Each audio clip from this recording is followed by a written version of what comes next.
ওখান থেকে বাইরে করে এরপরে দেখা। আর 2 নম্বর হচ্ছে এখানে স্টুডেন্টদের যে অ্যাটেন্ডেন্স নেওয়া হয়, এখানে একটা ইকুইপমেন্ট হয় মাত্রা দিয়া বা এবাস দিয়া অ্যাটেন্ডেন্স নেওয়া হয়।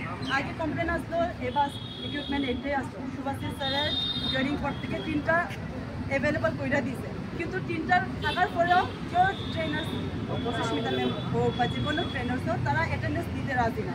শুধু এজ এ কাউন্সিলার আমার যখন নিয়োগ করাইছিল শুধু আমার অ্যাটেন্ডেন্স নেওয়ার জন্য আর পলিসের জন্য করছে, খালি ইবাসটা শিখাই দিছে, এরপরে এনরোলমেন্ট শিখাই দিছে। তো এখানে অনেক স্টুডেন্ট আছে যারা অ্যাডমিশনও হয়েছিল কিন্তু ট্রেনিং করতেছে এজ এ ট্রেনিং, মানে তারা নাই না, কিন্তু তারা ট্রেনিং করতেছে। এখন 3 মাস হয়ে যেতেছে।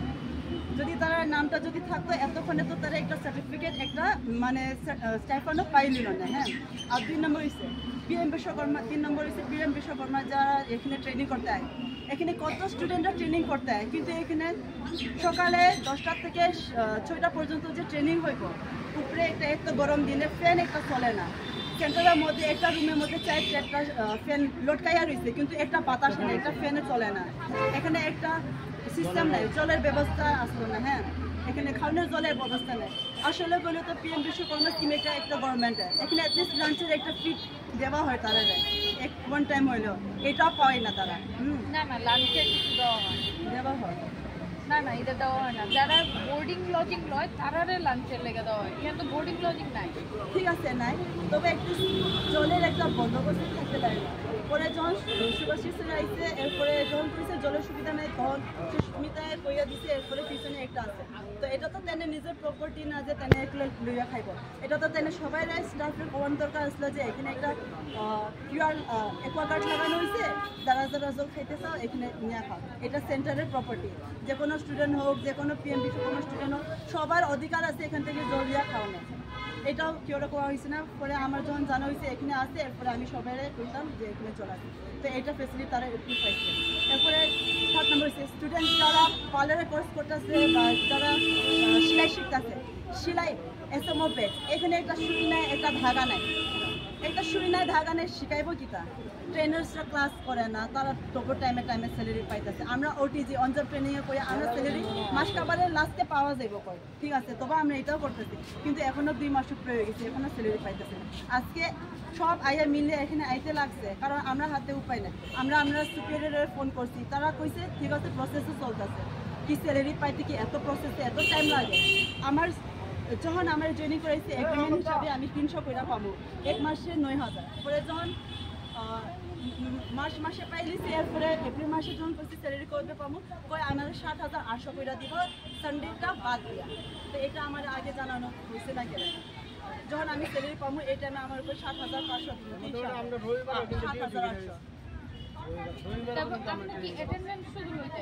অ্যাটেন্ডেন্স দিতাম, কমপ্লেন্স যখন অ্যাটেন্ডেন্স বাড়ি গিয়ে নিতাম, বাড়ি গিয়ে পলিস করতাম, মানে স্টুডেন্টের বাড়ি গিয়ে অ্যাটেন্ডেন্স দিতাম। আরাম সে যখন আইসে তাহলে আমার কইছে অ্যাটেন্ডেন্স দিতাম, কারণ আমরা যে মোবিলাইজার আছে তাহলে 3-4 মাস থেকে স্যালারি পাইছে না, যে কারণে হ্যাঁ আইতেছে না। তো যখন কমপ্লেন্সের জন্য অ্যাটেন্ডেন্স দিতে বলছে, আমার কইছে বাড়ি গিয়ে নিয়ে আইতাম।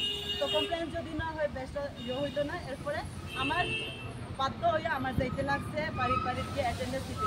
এখানে 100%-এর মধ্যে 89% মানে যত স্টুডেন্ট আছে সব ফেক।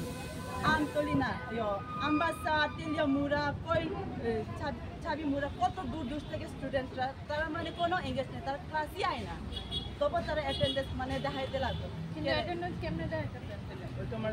যারা জুনিয়র স্টুডেন্ট 10-15-20 জন হইব বেশি হইলে, যে জুনিয়র স্টুডেন্ট যে সেন্টারে আয় ট্রেনিং করে ক্লাস করাইতেছে, হ্যাঁ ক্লাস করতেছে, কিন্তু বাকিরা সব ফেল। তারা অ্যাটেন্ডেন্সটা ঘরের মধ্যে সুস্মিতা ম্যামের ফিঙ্গারপ্রিন্ট বানায়া ঘরের মধ্যেই নিতেছে।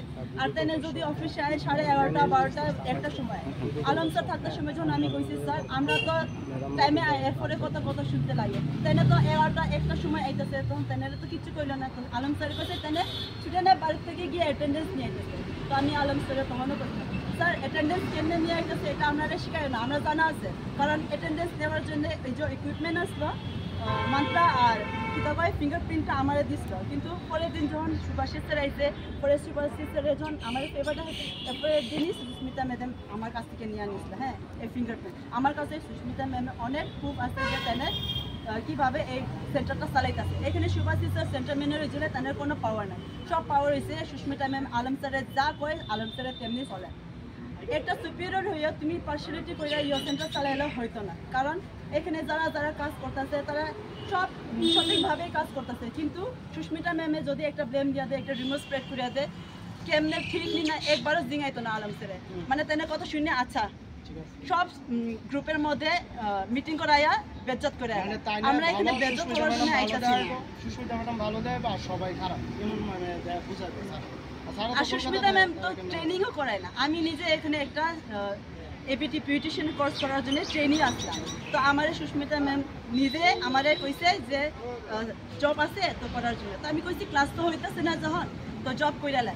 কিন্তু আমি যখন জব করতাম পরে তো স্টুডেন্ট, তখন আমরা 22 জন তো আইতো, এরপরে দেখতে দেখতে একজনের স্টুডেন্ট আইলা বা সকালের 10টা থেকে 2টা পর্যন্ত ক্লাসে 5টা থেকে 3টা স্টুডেন্টই আয়, এরপরে 2টা থেকে 6টা পর্যন্ত ক্লাস যে বিউটিশিয়ান কোর্স এখানেও 2টা বা 1টা খালি অ্যাটেন্ডেন্স দেওয়ানোর জন্য। অ্যাটেন্ডেন্স দিয়ে স্টুডেন্টের কি বেনিফিট, খালি একটা তারা মানে এক্সামে বইতে পারবো, এর থেকে বেশি হইলে সার্টিফিকেট পাইবো, স্টেপেন পাইবো।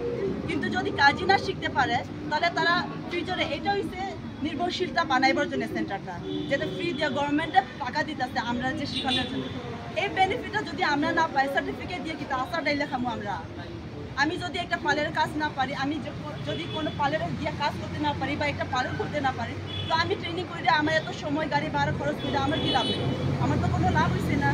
তো আমরা এখানে আজকে সব মিলিয়া বাধ্য হয়ে আইতে লাগছে যে একটা সলিউশন দো, কারণ আমরা যে প্রবলেম আমরা সেন্টারে যদি আমরা সুপারিয়রের ফোন যদি করি তারা রেসপন্স দেয় না, ফোন রিসিভ করে না, বা মেসেজ যদি সেন্ড করি বা মেসেজ একটা সেন্ড করলে ওই প্রসেসে চলতে আছে, প্রসেসে চলতে কি 2-3 মাস লাগিয়া যায়।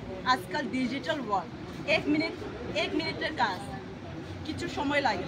তো আজকে আমরা সব আজকে আইসি এই আশায় আজকে একটা রেজলিউশন হইব, নাইলে আমরা বাধ্য হইয়া থানাত গিয়া একটা এন্ট্রি দিব, নাইলে লেবার অফিসে গিয়া আমরা কমপ্লেন দিব, একটা পেটিশন দিব।